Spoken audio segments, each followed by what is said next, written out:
Ladies and gentlemen, welcome into Honor the Land on the Big Play Sports Network, presented by FanDuel. I am Max Loeb. He is Chef Zay. Free agency is all but wrapped up. We have so much to talk about, from everything the Browns did to did not do to a division rival.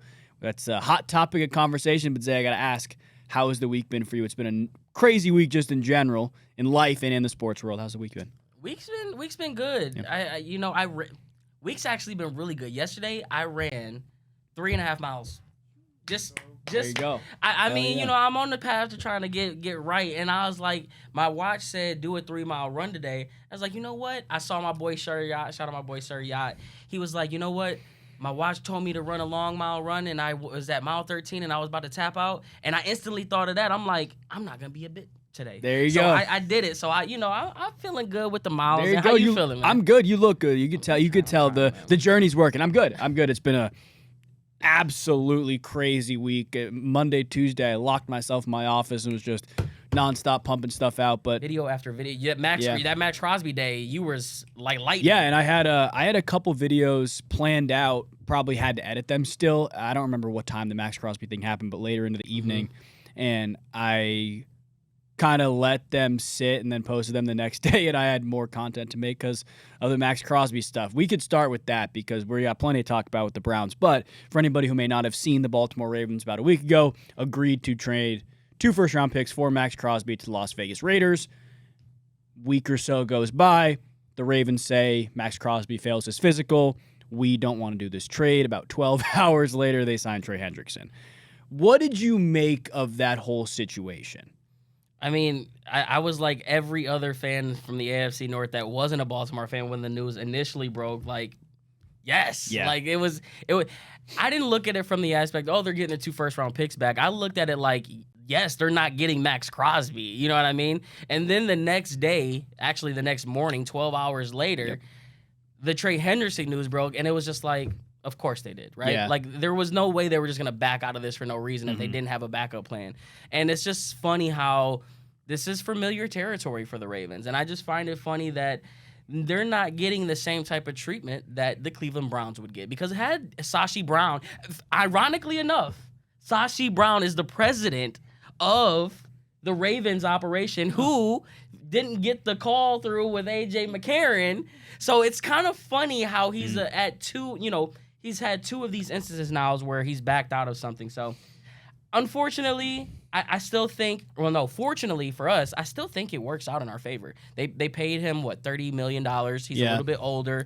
A little bit more one-dimensional in terms of versus what you were getting versus Maxx Crosby. And the Ravens didn't get a deal done with Lamar Jackson to go on top of that. So, I'm kind of enjoying the show from afar away. We still need to see it crumble, but there's signs of the foundation starting to have some leaks in it, and I'm here for it. Yeah, I also think a very underrated aspect of this whole thing was the Ravens kind of operating under the assumption that they were going to have to take on some of Maxx Crosby's contract, not being able to potentially offer other free agents. Like, the New York Giants have become the New York Ravens at this point, taking almost not half a dozen, but a few players from Baltimore. Yeah, they did a great job. They crushed free agency. But yeah, I mean, they kind of lost out on negotiations, or at least matching prices of certain negotiations. Linderbaum, I don't think anybody was going to pay him $27 million, but the Raiders had to, right? They won 3 games the year before. It made sense. They had to. So I think. Do you believe that? Sorry to cut you off. Do you believe that?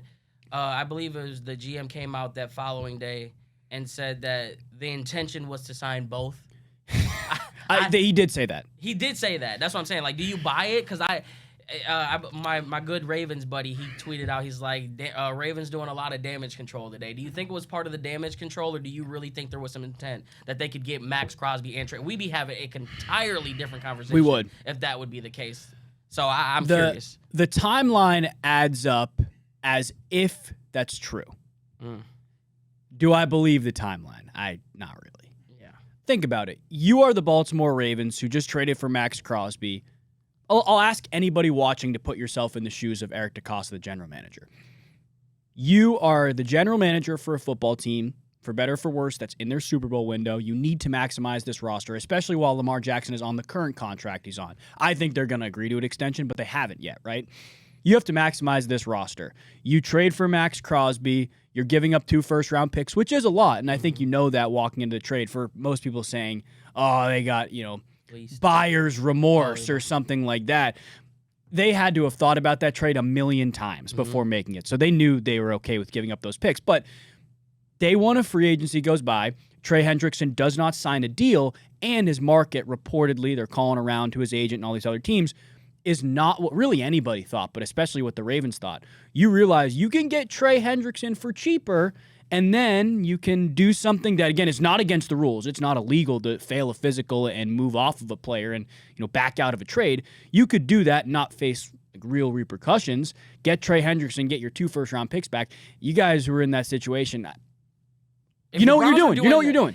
Listen, if the Browns were doing that, they were talking about that this morning on the radio, and shout out to Ken, because he was like, listen, I know it's scummy, but if the Browns were to do this, we would be standing here having a parade. Yep. We would literally be saying Andrew Berry, King Fleece over here. Like, laser beam emotes would be all over the timeline. That's a top 10, oh, this dude just got out of this, and we still have our picks. I mean, Exactly. you know how much we value picks here in Cleveland. That would have been a chef's kiss for a lot of people if Andrew Berry have done that. But I know from watching on the outside, there have been real Ravens fans, like people that I think it's the network on TikTok. Next Network. Next Network. Yeah, shout out Josh. He's a great guy in terms of Raven content who keeps it as thorough as possible. Yes. And he straight up is hurt about this because he defended his GM like I defend Andrew Berry. Yeah. And he's like, yeah, this is scummy. Like this is not something that you want to be known for. And the repercussions that are following from it now, I believe the rumor around it is that no one is going to want to deal with the Ravens moving forward. Why would you? I mean, they're the Ratbirds for a reason, right? But I do want to try to kind of pivot the question with Trey Hendrickson a little bit because there's this feud going on when I posted about how mad I was, saying that I blame the sorry-ass Bengals because, they're like, and then the rebuttal is, well, we offered him more money and we did this. I'm like, yeah, after you played hardball with him and didn't want to give him the bread. So who do you blame more? Do you blame Trey Hendrickson for turning his back on Cincinnati and going to a division rival? Or do you blame the Kentucky Bengals for playing hardball with literally every one of their stars? I almost don't blame Trey Hendrickson at all. I don't either. Like, if I'm Trey Hendrickson in that situation last season and I get not done dirty, but like I don't get what I feel like I'm valued at, or I don't get what I feel like I deserve. You got to feel slighted by that, right? And then the Bengals, again, letting him walk essentially in free agency, not placing the tag on him. What are you supposed to do if you're Trey Hendrickson? You just got $100+ million. Was it for 4 years? 4 years. 4 years at 32 years old, I believe, or above 30. It's a big contract. What? Why would you not do that if you're Trey Hendrickson? I don't care who you're going to play for at that point. If you're an individual person who's towards the tail end of their career and somebody walks out 4 years, $100+ million for you, why do you not take that? The big reason that they couldn't get something done in Cincinnati, it was not the per year number, it was the length of the contract. That's why Cincinnati couldn't get anything done. I don't know what Cincinnati offered him this time around, but I think they were saying in the comments that they offered him 3 years, $92 million or something like that. They offered him more money. Yeah. And that's why Cincinnati Bengals fans are like, well, you can't say it's our fault because we offered him the contract. But my thing behind it is like, sure, you offered him the contract, but if you guys value Trey Hendrickson, like you guys say today, and you went to war for him, and and he was your Joshua Cribbs or whatever the case may be, and you tell him, yeah, we're not about to give you this contract. Like, come Go on. test it.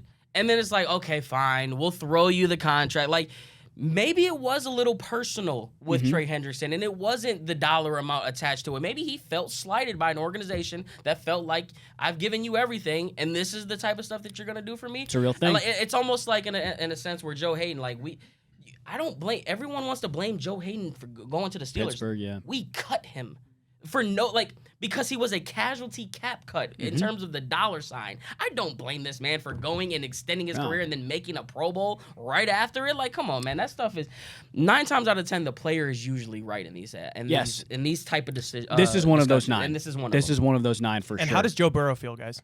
Listen. Are you kidding me right now? He was stomping on the ground, wanting his teammate paid for years and years and years. Now he's got to go against him. That's why I think the Bengals, I'm already I've got my popcorn. I've got my front row seat for the Steelers demolition that's happening. Obviously, I know they had a. We'll talk about them shortly. I still think they're on the brink. I got my front row there, but the Bengals are literally. What's Joe Burrow's contract up? 2 more years? 2.5 years? You are 2.5 years away from watching poverty. And you better get used to it because you up north here, you know what poverty looks like. You're about to lose Burrow. You're gonna lose Chase at one point. You're gonna lose Higgins for the same reason you lost Trey Hendrickson. You know what's crazy about this whole situation? If Hendrickson, let's say he signed with the Eagles, like so somebody not in the AFC North, but just not in the AFC in general. I think a lot of people will be talking about the Bengals as having one of the best free agencies. They got their offensive line, who was okay, right? Wasn't great. Got their offensive line, the same unit walking into next season, extended Orlando Brown. You bring in Brian Cook, you bring in Boye Mafe. The Bengals had a good free agency, but they just lost their best defensive player to a division rival, like you said, when Joe Burrow wanted to get his guys paid. That's bad. Like losing when the defense was already bad. Exactly.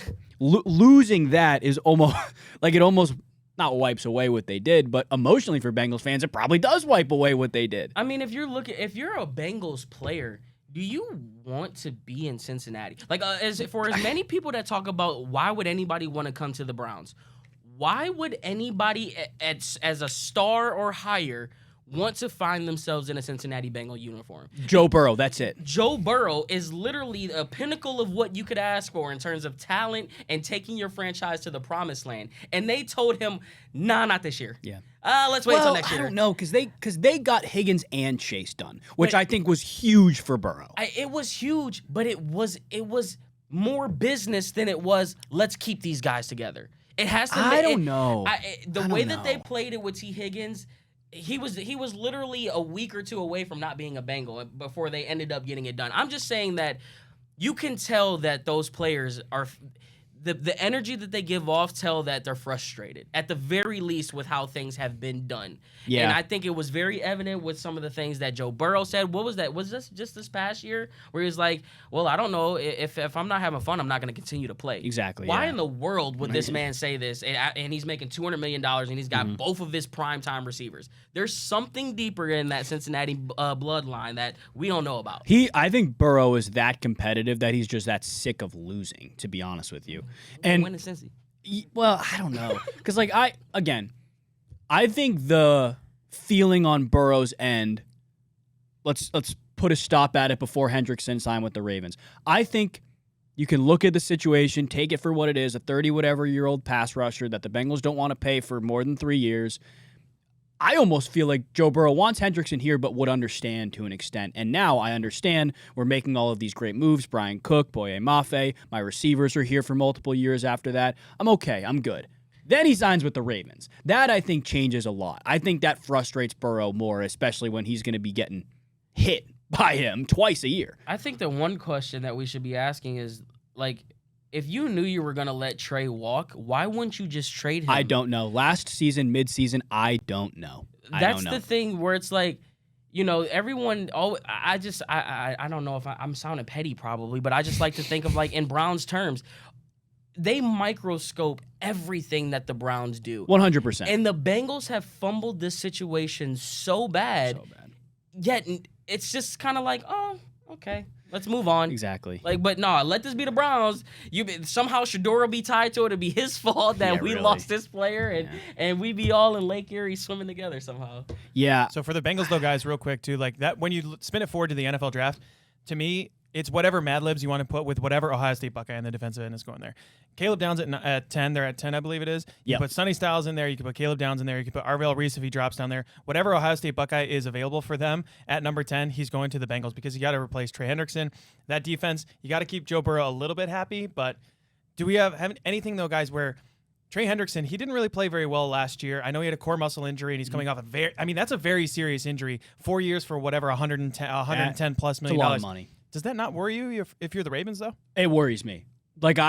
Number one, I think Maxx Crosby's a better player, just in general. Definitely. If I'm a Ravens fan, I would rather have Maxx, just for face value, you have one edge rusher, go get a sack or go make a play. I'd rather have Maxx Crosby than Trey Hendrickson. Crosby is younger. Obviously, he is dealing with a meniscus injury, but if you have both these guys dealing with injuries that are going to hinder them, I mean, you'd rather have Maxx Crosby, but the question is not Crosby or Hendrickson. The question is Crosby or Hendrickson and 2 first-round picks. Right. You would rather have Hendrickson and 2 first-round picks. But yeah, Pat, it absolutely worries me. And what's crazy about where the Bengals are sitting at 10, I don't think any of those players make it to them. I really don't. I think all of them go before the Cincinnati Bengals. I think Reese and maybe Sonny Styles is top 5. I've heard a lot of smoke about the Giants loving Caleb Downs. I don't think he makes it past Washington or Kansas City at 9. I was going to say, I don't think he makes it past that far anyway because Dallas has 2 first-round picks. Yeah, Dallas is picking at 12, but they could move up. That's what I'm saying. Dallas is preparing for something. They have resources. They're restructuring everything. I think the preparation for something is a Pickens contract, but... Well, no, I'm looking at it from, well, they got to replace Parsons, and this is a good draft to take a shot at Styles or Reese, right? Like, I mean, there's a couple. It's a weird edge rusher class because like Bailey's really good, but there's questions, and then Ruben Bain, obviously the arm length questions. I don't think he's going to slip far, but he could slip. Yeah, if either of those guys get into the 7, 8, 9 range, teams are going to want to trade up. The interesting thing is though, they're like. The Commanders at 7, I think, believe they can win now, and I think they should with Jaden Daniels on a rookie contract. The Chiefs at 9 probably believe, assuming Mahomes back, they can win now. And the Saints are at 8, which is really interesting because they didn't do a ton defensively, which makes me think they'll probably want to take an edge rusher if they can. And they lost Lattimore. They lost Cam Jordan as well. Like, they need defensive help, but they got ETN for 4 years, David Edwards for 4 years. Like, they are very clearly looking at Tyler Shuck and saying, we believe in you. You got 3 years left on your rookie deal, and it's really not much. He's not a first-round pick. Let's see what we got here, and I think they could be a little more aggressive in pursuit there. But the Bengals are in a really tough spot. They need all the defensive help they can get. Would be absolutely and utterly shocked if they didn't take a defensive player. I think they could even go DB with their 10th overall pick, but they need all the defensive help so they can get. So basically that means if they're anything like the Browns, they're going offense. Yeah, exactly. What we say all last year, there's no way the Browns take a defensive player. There's no way, bro. They went offense, defense twice. Yep. I just wanted to give my little 2 cents on the whole, are you worried if you're the Ravens? I'm looking at it. I'm more worried about Lamar Jackson. There's something there with Lamar, and I personally don't think Lamar wants to be there. Like, I think he's there because he's there, and like he's gonna live up to his contract and live up to what he tried to promise. But I think the first chance he has to get up out of there, I think he might be gone. And that's just the way that it feels from the outside looking in, the way with how this contract thing's going. And maybe that's just him trying to get every dollar he can. Yeah. But when you do make a move like a Maxx Crosby or a Trey Hendrickson and stuff like that, they're not thinking about that long term because a lot of people are saying he'll be cut by year 3, he'll be a cap cut hit or whatever it is, and they'll be moved on from him in that sense. That's right around the time when Lamar Jackson's going to be gone. So their window of opportunity falls within Lamar Jackson's hands right now. So they pretty much have to do everything that they can. So I'm not going to worry too much about it. If they didn't get Trey Hendrickson in there, I would be worried then because then you're like, hey, Lamar, we didn't really do much in the for the offense for you. And we didn't go through with Maxx Crosby. So have fun and go out there and do what you do. And I think the Ravens also told us that they believe their window is right now when they hypothetically traded 2 first-round picks away from Maxx Crosby. Yep. They don't care about the immediate future, I should say, as in developing young players. I think they care a lot about winning in the next 2 years. And I would, too. It's not just Lamar, too. It's Derrick Henry. I know Derrick Henry's a superhuman, but the reality is he's getting up there. There's more tread on his tires. How many more years do you think he has? He looks so damn good 7. last year. Like, yeah, it wouldn't shock me if he played to 2033. But one of the shocking things, guys, too, when you talk about the Ravens, when you talk about Eric DeCosta, this is the first time that he would have ever traded a first-round pick under his Ravens tenure. That's kind of wild to think about when you got a close to a generational talent like Lamar Jackson. You haven't traded a single first-round pick. You've stayed put every single time. Every single time when you got Lamar Jackson. That shocked me. I couldn't believe it. They really believe in their philosophy. I think that's what it is. And I think their philosophy has gotten them far, but not as far as they want to go. So it's almost like firing John Harbaugh, who like immediately became the best head coach available. That's going away from what you've done. We got to try something new. Trading first-round picks, got to try something new. Which, again, makes me think like that whole I don't know if they were really planning on getting Hendrickson and Crosby.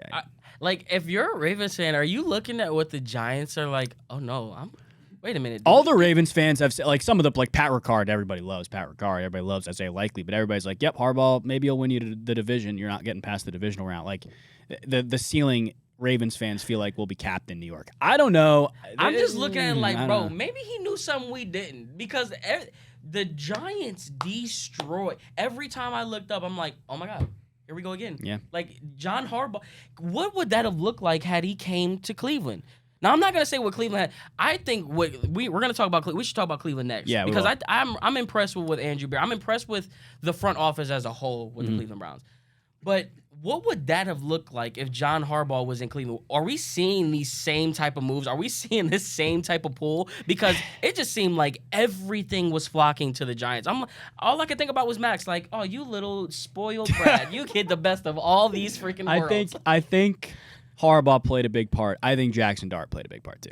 That you look at the Giants roster, it's Dart, it's Malik Neighbors, it's the ridiculous defensive line they have, and you're like, wow, these guys are under contract for how long? Yeah. Oh, I can go there and win right now. Like that, I think was as big of a part as Harbaugh, but it's a valid question to ask. We're gonna take a break. We're gonna talk about the Browns free agency moves up next on Honor the Land on the Big Play Sports Network.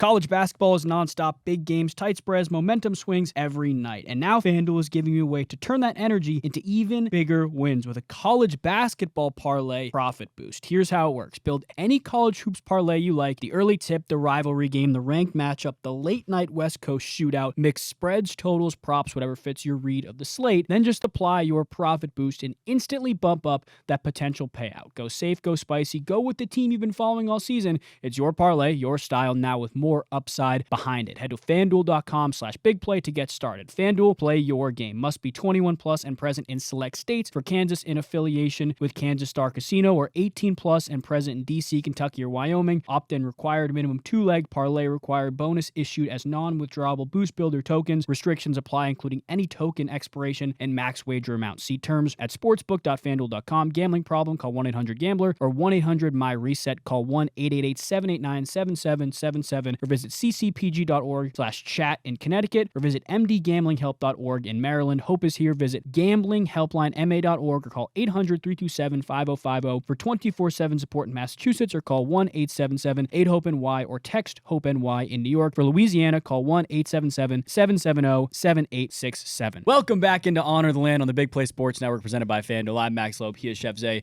We took the first 20 or so minutes to talk about some division rivals. We need to talk about the Cleveland Browns, who did a solid job, we think, so far. Yeah, obviously, it's not completely done yet. Some trades could be in the works, but what did you think of the Browns' free agency moves? Very much prioritizing the trenches, but also losing Devin Bush, which we thought could happen, but replacing him, decent replacement.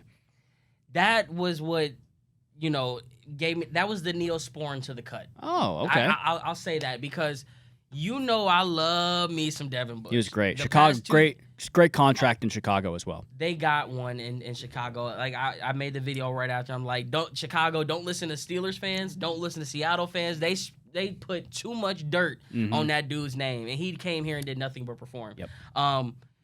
But getting Williams was huge because he's already been with Ruttenberg. That alone brings so much value. And then when you looked at the comparison and his strengths and stuff, everyone always wanted to go the Carson Wentz and JOK comparison. They were never the same style of play. They were never similar in terms of play. But you look at what his strengths are that you bring in, and I'm like, oh my gosh, if this looks like, did they just copy and paste JOK's attributes over to his? Because that's what it was. So I was super excited for them to at least fill that hole with Devin Bush. Hopefully we get the same kind of return, lower contract, could be a high reward, has been an all-pro before.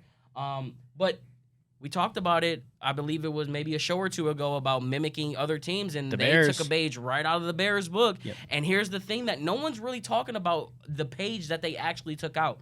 The key why it worked so much, it wasn't just filling in the offensive line, which is obviously the big part of it, but Ben Johnson wanted Caleb Williams.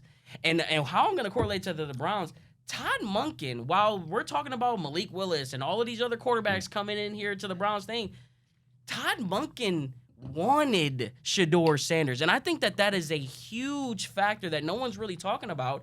And everyone's just kind of thinking, well, Ty Simpson could still be a thing, which I want to get into Ty Simpson a little bit more. But I think Todd Monken truly is whether it's Deshaun or whether it's Shedeur, he wants one of those two. So the ability to go in and plug in these linemen makes it that much easier to know that, hey, I know for a certain one of these two guys are going to be my quarterback moving forward. Yeah. So I think all of this searching for another quarterback, who's it going to be? I don't think there is one. I think you're looking at it right now. I think there will be one, but I think it'll be in the draft. And that won't be a QB1 factor, in my opinion. I don't, or right, week one, probably not. But I think it could be during the season, yeah. So It depends on who the quarterback is, how early you take them. another But 3 quarterback season. 4 quarterback season. Now, I will say, I mentioned it. Well, we talked about it last show. No, I mean 3 quarterbacks playing. Oh, well, yeah, probably. Oh, yeah. gosh. We mentioned it last show, the potential of Dylan Gabriel straight up not being on the roster. I do think there's a real chance because of the way the Falcons quarterback room is. They do actually trade him to Atlanta with Stefanski. He got multiple yeah, exactly. But yeah, I think quarterback could be the case. But the bottom line is, like you talked about, they took a page out of the Bears book. I also talked about either a week ago or 2 weeks ago the importance of having a young quarterback lead young skill position players, and whether it's Shedeur Sanders, whether it winds up being Ty Simpson, like whoever it is, it's a younger quarterback that's going to be leading an offense with a really good rookie running back, or second year now, really good second year tight end. Isaiah Bond, to me, still has an important part in that wide receiver room. I assume Jerry Jeudy will be on the roster, very comparable to DJ Moore, that Bears veteran wide receiver last season who's now in the Buffalo Bills. But I think wide receiver has to be a priority in the draft. My only issue is it's never been the Andrew Berry way to be super aggressive there at that position through the draft or free agency with even. Podesta. That's true. Yeah, that's true. What I'm curious about. Yeah. I just look at where the Browns are at in the draft, and I wonder, is it going to continue to be trenches? Is it going to continue to be, let's get the most important units of the field right before we draft any skill position players and kind of lean into the quarterbacks we have now? But the offensive line signings I thought were great. Elkton Jenkins is one where I thought he was going to get traded, to be honest with you, whether as a 5th or a 6th round pick. Like, I thought somebody was going to pull the trigger. I wonder why they didn't. That is absolutely a question in my mind. But getting released and signing with the Browns, and now he can play multiple positions. Zion Johnson was not great in pass protection last year, but one of the best run blocking guards in the entire league. Like, he's probably the best player they got throughout this free agency haul. And then the trade for Titus Howard is another big one, where you're getting a starter at right tackle, starter at right guard. Let's say Elkton Jenkins plays center, starter at center, left guard, question. You don't know what's going on with Joel Bitonio either. And then DeJuan Jones at left tackle, who I don't think the Browns are so gung-ho on, which makes me think still offensive line early in the draft. But we wait to see. And then Quincy Williams is awesome. Like, the thing that always stood out to me when watching him play was speed, but it's not vertical speed. Like, JOK was the guy who, he sees an opening in the B gap, he's going to go get the TFL. Like, he can do that, but Quincy Williams to me is a sideline to sideline. Like, you're going to run to the right. You're not out leveraging me. Like, you are not getting the angle on me. His play speed horizontally is crazy. Like, it's really, really good. I think it's his best attribute. But the Browns are absolutely building up the trenches and absolutely propping up whoever they think is going to be the quarterback next season. I don't know who it's going to be still. Like, the draft will also give us some more answers, but it was interesting to see that did not really make pushes for, at least that we know, other quarterbacks in free agency. Because they can't afford to do that. But could they in the draft? Like, they don't know. And you know why they don't know? Because they have to see what Shedeur can do. That's why this is such a weird... If this was any other years, like, if you remove Shedeur Sanders from this conversation, we're talking about an entirely different offseason. We're talking about an entirely different conversation. We're talking about Ty Simpson being number 6. Yes, 100%. I 1,000%. wholeheartedly agreed with you, yeah. And you can't look too far ahead, because if Shedeur works out, you hit the freaking jackpot. 100%. The players, one of the toughest things in the NFL is having veterans buy into younger guys. Like, why should I listen to you? You know what I mean? Like, you have arguably a top 5 player to ever play the game of football. Yeah. Who is bought into Shedeur? Now, I know people are going to go back to the most recent, I don't remember the last time Myles Garrett spoke, where he really didn't give the overly stamp of approval for Shedeur being the guy moving forward. But there's enough there to be like, he's bought in. Yeah. I mean, he's throwing up risks, and he's part of the risk gang too. So you can't really be like, okay, well, Arch Manny's in the draft next year. Arch Manny can be sitting in our lap next year. But if Shedeur Sanders comes out and leads you to the playoffs and gets you out of the first round, you're not taking Arch Manny next year. I'm Probably sorry. Not. Oh, no, not if they make the playoffs. No way. So that's why it's just like we really have to see. And that's why I'm wondering, what do Browns fans, what does the front organization need to see from Shedeur? Is it wins? Is it passing yards? Is it touchdowns? Is it limited interceptions? Because we could look up next year and the Browns only win 7 games, but we come away and be like, we don't need to do nothing at quarterback. That's why I think wins don't matter in that scenario. It's not about winning games for development of the quarterback play. Wins are not a quarterback stat. They help, but they're not a quarterback stat. Like, you can't base somebody's quarterback production off of how many games the team wins. That's not right. I think we talked about it a couple weeks ago.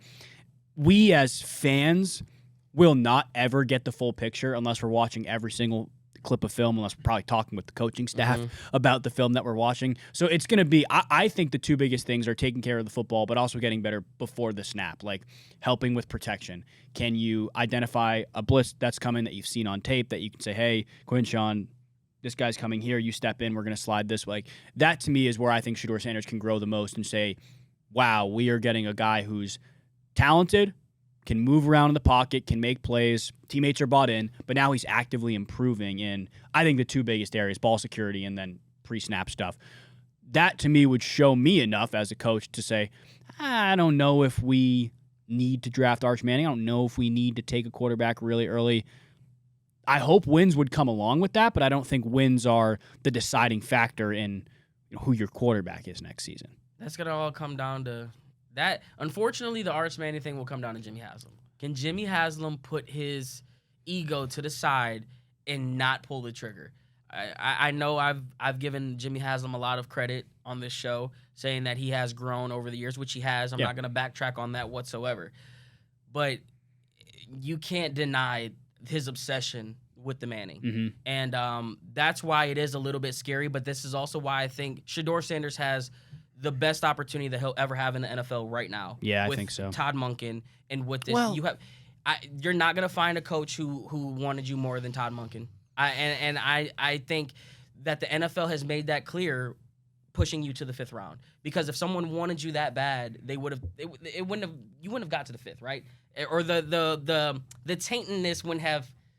I don't even know how to really word where I'm trying to go, but it would have played out differently had that been the case. I'm looking at it like this.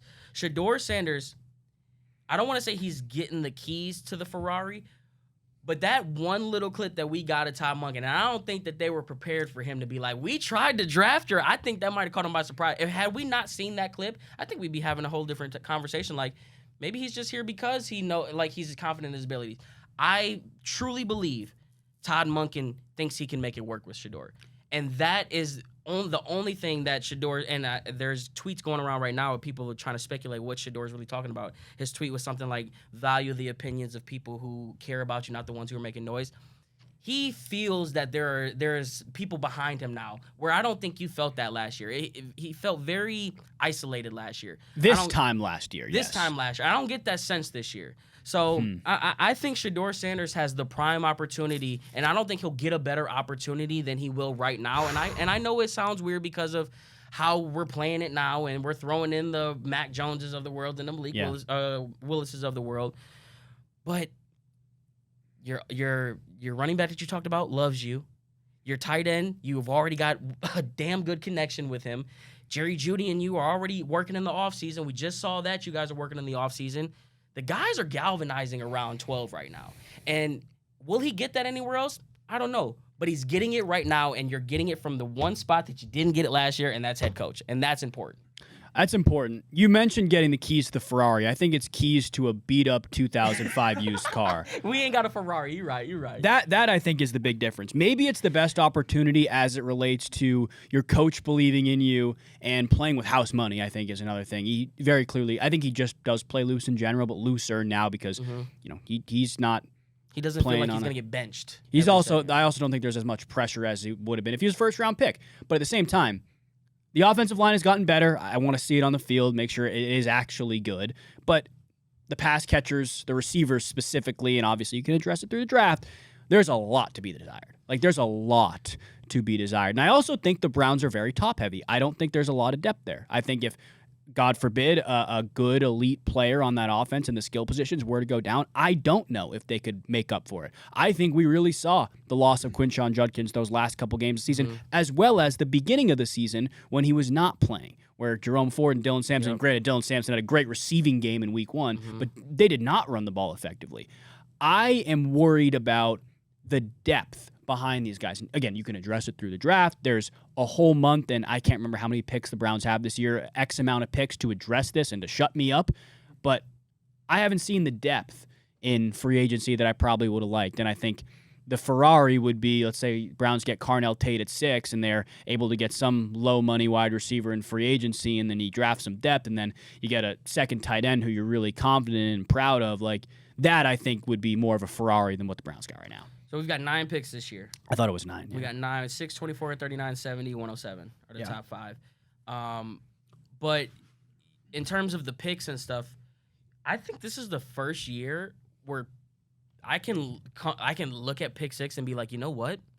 I think I'm almost comfortable with anything that they do. The Browns are going to have, you know how we always talk about, well, dang, it kind of sucks being the number 1 through 3 this year when you talk in fantasy draft because you don't know what players are going to pan out. I'm looking at it like the Browns are going to have one of the best players out of this draft class in their lap at 6. They can decide to trade it. They can take them. Like the whole Jeremiah Love thing, you mentioned the Q thing going down, which is, I didn't want to give it a lot of traction because I don't think there's a world where we take Jeremiah Love. No. But let's just say Jeremiah Love is sitting there at pick number 6, and he's the best player on the board. And you talk about taking the best player on the board. Do you take the stab and being like, you know what?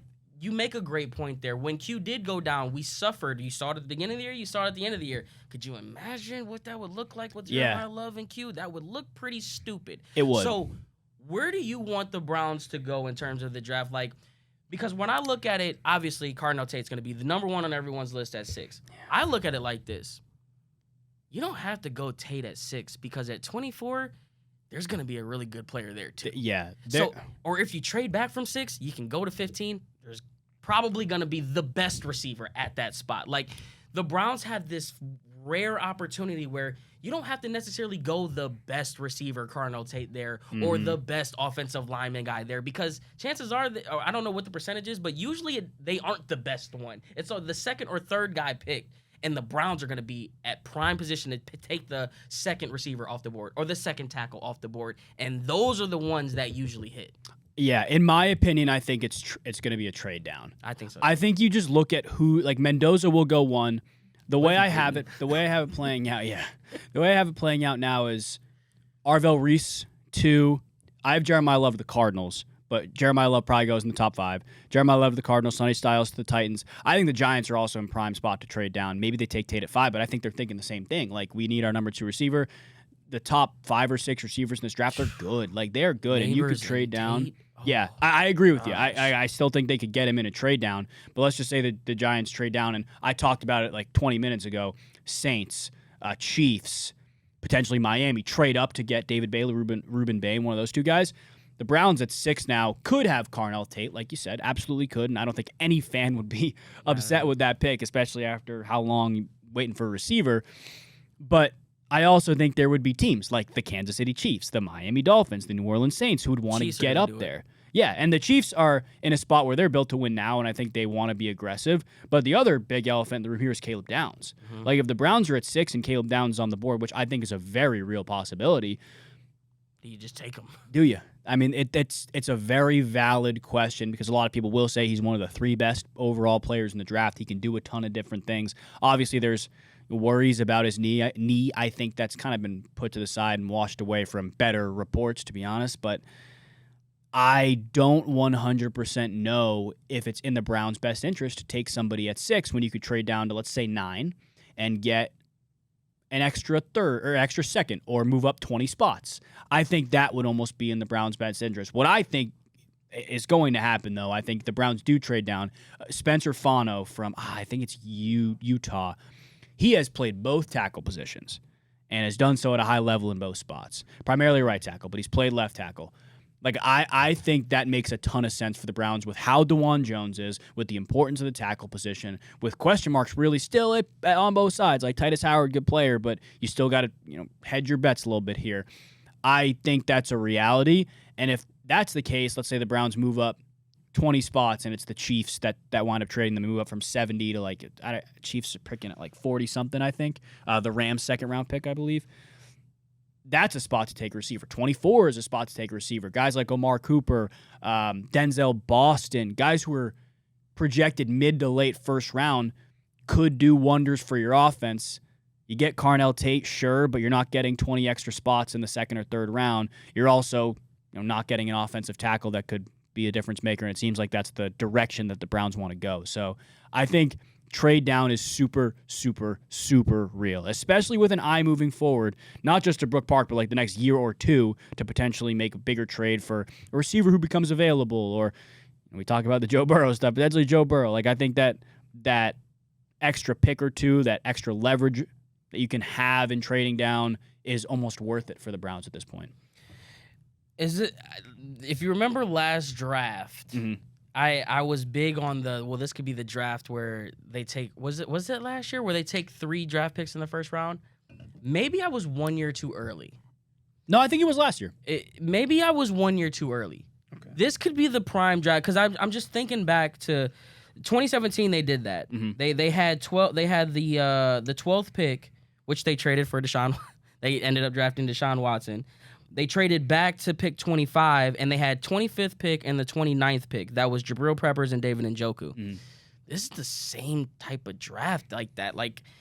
For the amount of players in this pool, I wonder how you do the drafting thing, and you would have a better idea of how far is the drop-off from a Carnell Tate to a Lemon, or the guy out of Miami versus who was the other guy that they're looking at? Ruben Bain. Yeah, so how far are these drop-offs to where it's hey, why not go back a couple spaces? Exactly. It's hard to tell, but if it's hard to tell, then I think the drop-off is probably not as big as you think. That's the really I also think it's positional. For me, there's a lot of receivers who can be taken in the first round, and I look at them and be like, yeah, I'm cool with that. Or they be I'm looking at it like this. Who is a guy that is man, he should have went top 15, but he's here still on the board in the 20s. Who is a guy that could be like that? Well, is there a world where the Lemon stuff, because where's Lemon projected? Is he late 20s? Yeah, middle of the draft. Middle of the first round, middle of the first round. Because I'm almost wondering, did that little video of him at his pro day slighten his draft even more? It could have. The Browns have 1 million slot receivers. 1 million slot receivers. I don't know. To me, if you're going to take a receiver there, I think it should be a bigger outside guy. Omar Cooper Jr. is a guy I think of. But you asked if there's a guy that could be going in the top 15 or so that's probably not going to. The big guy for me, and it's not really a position need for the Browns, is Caleb Banks. He's a defensive tackle out of Florida who broke his foot, I believe, very early, last season, came back and actually finished the season, and then apparently just re-broke his foot at the combine. Injuries are an issue. If he was healthy and did not break his foot, he might be a top 10 pick. He's 6'6", 3-something, moves like a defensive end, but is a defensive tackle. That is a guy I think that could slip to the end of the first, but a player that if the Browns want to trade up and bolster up the defensive line, which again I don't think they need to do, but it's never been about. Depends on what Collins' treatment's looking like. It's also never been about for the Browns, especially you get the first draft with a reported handoff from Paul DePodesta. It was never about really need for the Browns there. I don't think they needed 2 running backs. I don't think they needed 2 quarterbacks. To me, it was all about best player available, who's the best value, and that's what they always said with the Shedeur Sanders trade or pick too. It wasn't about need there. It was about he's the best player on the board. We got to take him. I think we're overhyping the 6th and 24th pick. I think the valuable pick here is that 39th pick. Yeah. I think you're going to be sitting here at round 2, and we're going to look at this board, and there's going to be there are so many good players available at the start of day 2. Is that what number pick is that in day for the 39? Is that the 7th, 6th? Oh, so they're okay. Yeah, I think that might be the valuable pick here that we're just kind of overlooking just because of the pool of players. This isn't the draft where there's top heavy just dominance. There's just a lot of really, really good players. Yeah. And that's where you build teams up at. So The Browns are going to have a very, very interesting draft this year. And if Andrew Berry could do a fraction of what he did last year, we're going to come out a better football team with these first 5 picks this year. There's no way we don't. I agree. And I also think after watching Quinshon Judkins and Carson Schlesinger get taken the very beginning of the second round last year, you're looking at this year's early second round pick, 39. And again, who's to say the Browns don't get another pick before pick 45, 50 if they trade down? You look at that spot where there were a lot of really good, more flashy players being taken. There's always 3 or 4 guys that slip to the second round, and you're like, why did they slip? And these teams that probably had them a little bit higher in round 1 are able to pick them the next day because they're picking within the top 10 in the second round. I think that could totally happen. That is where I think a wide receiver could be taken too, to be honest with you. I look at last year with Luther Burden, who fell down, I was like 38 or around there. I look at that. Travion Henderson wound up falling a little bit farther than people think. A lot of people fell that in the second day now that I think about it. Yeah, so there's always guys like that. And again, it's all hearsay. Like, we're not NFL general managers. We always project these guys based off of what we see and how realistic we think things are. We're not NFL general managers. If you told me what the Browns were, what the Browns were going to do last year, if you told me that around this time, a month and a half before the draft, I would have looked at you like you had 4 heads. Like that. Mason Graham. Two quarterbacks? Two quarterbacks, 2 running backs. Dylan Gabriel in the 3rd round. Like, come on. That's we don't know. We don't 100% know. But we got a couple minutes. Yeah. I do want to talk about one thing because Ty Simpson. Yeah. I think it's a reality. I think it's a reality. Just not at 6. Just not at 6. But if he falls out of that first round, here's what I think. I think Simpson at 24 is absolutely a reality. And I know people don't want to hear that, but the way I think about it is, if the Browns really truly do like Ty Simpson, right? Let's say that's the guy they want. To me, there's a bigger drop-off after Simpson to the rest of the quarterbacks. There is a drop-off, in my opinion. I do like the kid out of LSU, though. I know he had... Garrett Nussmeier? Yeah. I don't remember when it was, but early in the college football season, I'm looking at this guy play, and I'm like... The one game I watched him, usually people don't jump out at me like that. Yeah. If you jump out, there's something there. I'm like, damn, this dude got a little He's fiery good. dog to him. And he had an abdomen injury, so that's why he said his play hindered. So I am kind of intrigued with him later in the draft. I think the Browns are in a spot where if they like a quarterback enough, they have to pull the trigger. And I think I know it's not what people want to hear, but you look at pick 24 to pick 39. I think the Browns feel that if they wait to 39 to draft Ty Simpson, if they like him that much, somebody is going to leapfrog them. That's why I think at 24 it's a reality. And let's say they can get back up, they can trade up and get Ty Simpson. Would you rather, if you love the quarterback or if you love the receiver, would you rather take the risk of losing the receiver or losing the quarterback? I'd rather take the risk of losing the receiver. And I think it's a risk thing for the Browns at this point. And again, it's so hard for me to find a world where Dylan Gabriel's on the roster next year, and you still do need a 3rd quarterback.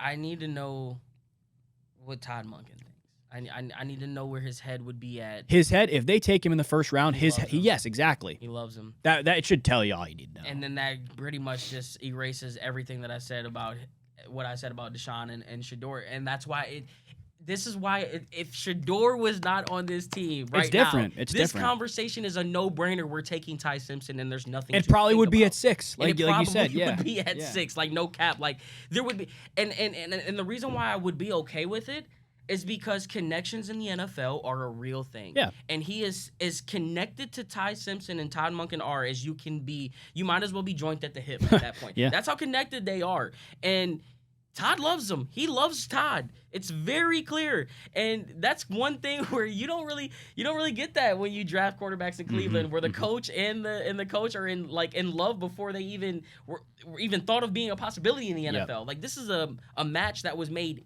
years before. So here's a hypothetical for you guys in this one. Bear with me. No, I'm so last year's draft. The Pittsburgh Steelers were at 21, were they not? Yep. Yeah. Do you not feel like they were burned last year not taking Jackson Dart? Oh, they totally were. They totally were burned by not taking Jackson Dart. They stand at 21 again this year, guys. Dallas Cowboys have 12-20. The Browns are going to trade back up with the Cowboys at 20 to make sure that the Steelers don't take Ty Jerome at 21. Steelers take Ty Jerome. Ty Simpson at 21. They need a quarterback, man. I think they're going to take. I think the Steelers are going to be so burned from that Jackson Dart being who they thought he was going to be. Yeah. We thought Shedeur Sanders was a shoo-in at 20. If you remember draft night, that Thursday night, man, we were petrified the Steelers were going to take Shedeur Sanders at 20. Thank God they didn't. Thank God he's in our building. Granted, whatever he's going to be in the NFL, we don't know. But I think the Steelers are going to be very uber aggressive, and I think it's really might come back to hurt the Browns. Oh, my God. That 20 spot is critical for the Cleveland Browns. That would literally be one of the worst Nightmare. cases scenario if Nightmare. Ty Simpson ends up in Pittsburgh and is the guy. It would Well, be Ben Roethlisberger here's the all thing, over though. again. Here's the thing. I look at the Steelers roster as I don't think a lot of people are going to agree with me. I think they're the best team in the AFC North right now. I think the Steelers They are. did have a really good offseason, Yeah. but I'm not going there. You can die on that hill by yourself. But That's fine. I think even with Mason Rudolph taking care of the football and throwing for 170 yards a game, they're the best team in the AFC North right now. However, That's plus money at 170, by the way. there you go. Michael Pittman did that much for you, huh? Michael Pittman, Rico Dowdle, Jamel Dean, Asante Samuel. Hey, Like, they did so They're much. I don't want to. I'm not For here a to gas. sixth-round pick. I'm not here to gas up the Zay's, Steelers. Zay's reaction to finding out that Pittman was only for a 6th-round pick. Oh, That was six- It was a 6th-round That was swap too, tough, right? It bro. was a swap. Jeez That is Louise. this AB, you my dog. What are you doing? Literally the prototype. We talking about big and physical. I vividly remember him torching us on like a 70-yard bomb with Gardner Minshew. Yep. What do we? Go ahead. I think there is a world where Aaron Rodgers comes back to Pittsburgh. I think there is too. I think he will, to be honest with you. I think the Steelers are going to apply a little pressure and say, hey, can you give us a decision before the draft this time? But, McCarthy and him, it's done. so then that quarterback room, I'm pretty sure Mason Rudolph's still in a contract. If I'm not, correct me if I'm wrong. But it's Rodgers, Rudolph, Will Howard, who I think is a big elephant in the room when you talk about developing a young quarterback. It would be a Browns-like situation where you're bringing two young guys in to compete if the Browns were to draft Ty Simpson. I think the Steelers want an impact player to help them right now at 21 because if they are if they can have good quarterback play, I don't want to go up against that defense, especially on the road. They are going to impose their will. That offensive line, they lost Isaac Seumalo. That offensive line was good last year. They were a strong suit of the Steelers. They could run the ball on you. I think the Steelers want to prioritize impact player right now to maximize that old roster rather than draft a quarterback for the future at 21. However, the Pittsburgh Steelers also have like 10 draft picks. Mm-hmm. That, to me, is another team. If the Browns don't take Ty Simpson at 24, not pick until 39, the Steelers are going to make their way up. In my mock draft, I actually have them trading up to 32. I could totally see them doing that.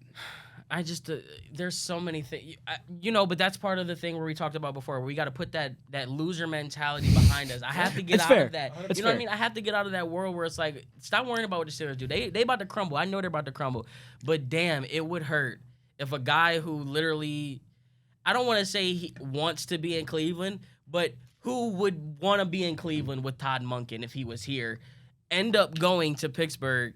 And when being it's, good. it's Yeah. literally Ben Roethlisberger 2.0. Yep. Ben wanted to be here. No, Ben wanted to be here. He was a Miami, Ohio guy. He wanted to be Yeah, but here. Ben was a top 5 pick.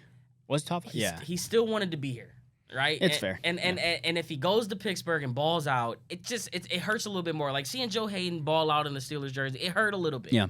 But I just think that we always talk about putting our quarterbacks in the best, and I'm not against competition. I don't want you to. I don't want to be like, no, let's give Shedeur an easy out. No, give him hell. If you would have brought Kyler Murray in here, it would have been popcorn for sure. Yeah. Oh yeah. But like, when are we going to really stand behind the guy? You see what happened when you stood behind Baker Mayfield. I was gonna say Baker Mayfield. Yeah, you see what happens. The result was everything that you wanted. You were on every commercial. First Energy was on every commercial. Like Baker Mayfield was the crown jewel, and then you see what happened when you weren't behind him. Mm-hmm. How fast that went downhill. Why not just get you?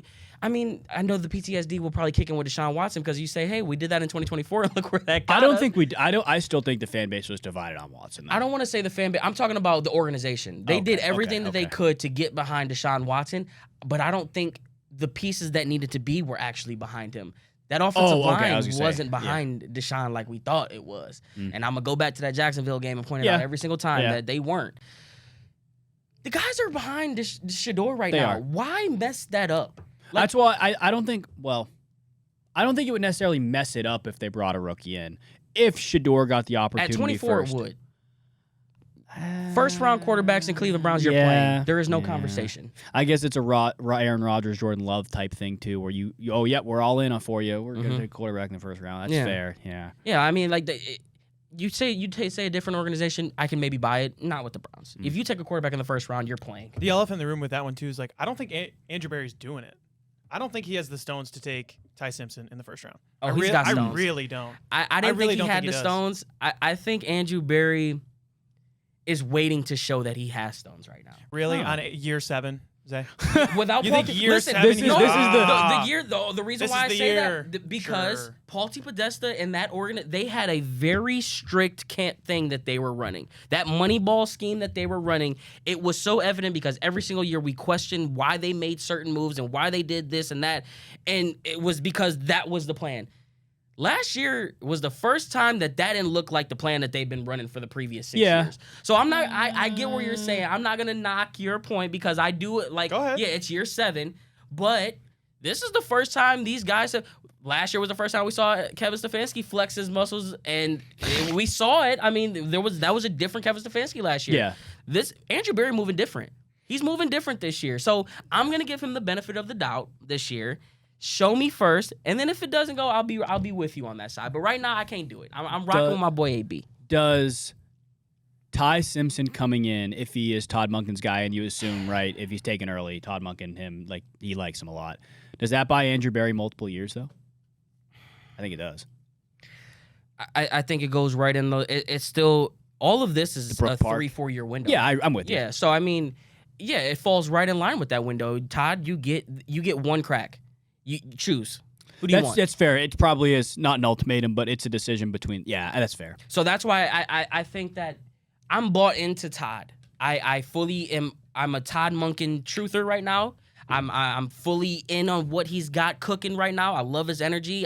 Like Q said, he's the ultimate player coach. Yeah. If he decides he wants to go Ty, I have to unfortunately buy into it because, you know me, my wrist is up. It's always going to be up. But I'm Cleveland Browns first. And if he thinks that Ty Simpson is the guy that he can do this with, he is coaching. This is the first and probably the only opportunity he's going to have to be a head coach. Probably. He's not going to do something stupid and put everything that he's worked for on the line for a guy that may just be the guy that he can get it work. If he drafts Ty Simpson at 24, he clearly thinks that that's going to be the thing that takes him over the top. So I'll have to buy into it. Am I going to like it? No, it's going to be hard. It's going to be pulling teeth. It's going to be going to the dentist as a 6-year-old, the whole 9. But hey, if it turns to wins, we ain't going to be hating it. All right, to end the show, I want to ask right now predictions for everybody, 6-24. What do the Browns do? I can start if you guys want to think a little bit because I just went through my mock draft. I think we trade. I think we trade back. To where? Where do you think? I think that Dallas ranges. 12? I think, yeah. Depending on... If they go Caleb Downs, I think we get the haul because that means like if Dallas wants Caleb Downs, if Dallas wants Caleb Downs, I think we get the haul that we won't get from anyone else. If not, I still think we are in that 9 to 15-ish range. So I think we trade back 6, and I'm gonna go wheelbarrow, nuts in the wheelbarrow, 50-yard line. I think we trade that second pick back again too, not the 24th pick. I think whatever pick we trade from 6. Oh, so if that trade happens, Browns are picking at 12. Okay, at 12. I think we trade that one back again. Wow. So it'll be, let's just say they trade back to, we got pick 24. Yep. So it'll probably be like 19 or 27, 24, 27, and then you probably have maybe 39, 35. How do you say? Something along those lines. Who do you think they take, let's say, to the 2 first-round picks then, end of the first? You can say position, too, if you don't have guys I just in think mind. receiver and tackle. I think they're going to do the obvious this year. I think this is the first time where it's like, I don't want to be hesitant to do it, but they've shown us that they're doing the obvious. We needed offensive line. He attacked in the free agency. So I'm going to go with the obvious this year and say receiver and tackle with those picks. Pat, what are you thinking? But no, honestly. Uh-oh. My sprinkle? Can I do a sprinkle? Yeah. I think and that's going to be my main bet. My sprinkle, they taking one of the defensive players at 6. Jeez. Oh. That's my sprinkle. Okay. Whether it be Reese or Sonny or Downs. Arvell Reese can do a lot for your defense. I got a gut feeling that they're going to go defense at 6. That's my sprinkle. Okay, I like that. See, the hard thing to me is, though, like, I think there's a very clear, like, top 9 of players. Mm-hmm. Once you get into that second tier of players, it's only really wide receiver and offensive tackle for me. So I think the Browns do try to trade back, but I don't think it's going to be for as much compensation as we want it to be. Like, the idea of trading back, everyone's like, oh, well, get a haul, get whatever you can. Like, I would love for that to be the case, but like the value has to be there that other teams are seeing. I think past 10, probably, you're not really seeing the value that we have in years past, to be honest with you. So I think they could trade back from 6 and get maybe 12. I could see them going up or trading back from 6 and getting that 20th pick from the Cowboys and then like taking a future first, something along those lines where they move back very far and still get a wide receiver. But I don't think they stand pat at 6 regardless. Okay, I'm with you. I think it's Kansas City and New Orleans are the 2 teams I'm watching to trade up. I think they're going to try to. I think Browns trade back with Kansas City, which would mean the Browns would get 9. I'm not a trade. They get 6? Kansas City would get 6. I think they do it for an edge rusher. But I'm not a trade wizard, but the way I would look at it is the Browns probably move up from where it's like they're either their 3rd or 4th round pick. They trade that, but they also get the Chiefs 2nd round, so they're picking again in the top 50. So the Browns basically have picked 70 in the 3rd round. Okay, Did so you be say Cardinals? Chiefs. Oh, you said Saints and Chiefs. Saints and Chiefs are the 2 teams. I'd watch the trade up, but what I think happens is Browns trade back to 9. I think Spencer Fano is the guy, but tackle for sure, and I think it's Ty Simpson at 24. Oh, the Cardinals have the 3rd and the 34th pick. So I was gonna ask you. What was I about to ask you? But I think in doing that, and the Browns getting 2 more picks inside the top 50, a receiver will be there that they can take. And I think Andrew Berry almost, I don't know. It's weird looking at last year compared to the years past, but I don't know. The way it's always been is get the most important spots, offensive line, defensive line, quarterback figured out, and then go from there. And I think this year's no exception. Are we overlooking the possibility of maybe a draft day trade for a receiver? Now, we saw Michael Pittman go for a late 6 swap. I have A.J. Brown getting traded in my mock draft in round 1. I'm talking about to the Browns. No, I know, but I'm saying, like the Browns specifically, I don't know what player that would be, though. I have 2 in mind. Olave's one of them. If the Saints want to get up, I could see that. Now, what would that cost? It would, because I don't know, but it would be would it be a swap? I don't know. Maybe like Olave and 8 for 6 and I don't know, future for I don't know. Worth that much, really? Yeah, I think that teams see his health and the concussion problem. Yeah, that's fair. As a huge knock on him. But just seeing Ohio State wide receivers, there's still sort of that cachet where you have Marvin Harrison Jr. I don't know if that was the next game. I figured it would be. I don't see him.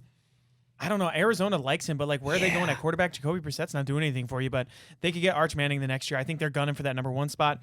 But Chris Olave doesn't really do that much for me because Carnell Tate, he's more of like a Terry McLaurin, Ohio State type wide receiver as it is. Like with Chris Olave, it seems like you'd be kind of multiple if you were trying to get Carnell Tate, but you would just get more of a injury-prone Carnell Tate to me. I also think the reality with Marvin Harrison Jr. is he's been thrown around in trade talks. Primarily by Browns fans who are speculating. That's, I think, number 1. But number 2, it's no. Monty Austinforth, the guy who drafted him, is still there. It's not like this is a guy from like I always compare it to the Jets, where the Darren Moogie, the Jets GM, did not draft Sauce Gardner, and I still think Garrett Wilson could get traded. Did not draft Garrett Wilson. Now we talking. Yeah, the Jets are picking 16. I don't know. I don't think so, but. Now we talking. They get Carnell Tate. We get Garrett Wilson. Hey, you never know. They're picking at 2. They're picking at 2. They could take whoever they want. Really, they can take whoever they want and not name Fernando Mendoza. I'm just looking at it because the Michael Pittman thing really blows my mind that he only went for a 6th-round pick. Like, is Olave that much better than Michael Pittman? Like, I think he's a better player for sure, but the health. Right. So, why the hell wouldn't we just give them one of our 5th, 4th rounders and go get Olave and then take your big dominant, then get Carnell Tate? I could absolutely see it happen. Carnell Tate, Olave, Bond, Judy? Fannin. Oh my God, Fannin, Judd. That's a dangerous offense. That is a good offense. Obviously, it's a lot of speculation, but hopefully the Browns make another move or so by the next time we record. Until then, we appreciate you guys watching and listening. Zay, take us home. Let me just make sure there ain't no Browns news before we go. Every time we end off, just really. breaking news. Here we go, Brownies. Here we go. We'll see you guys next time.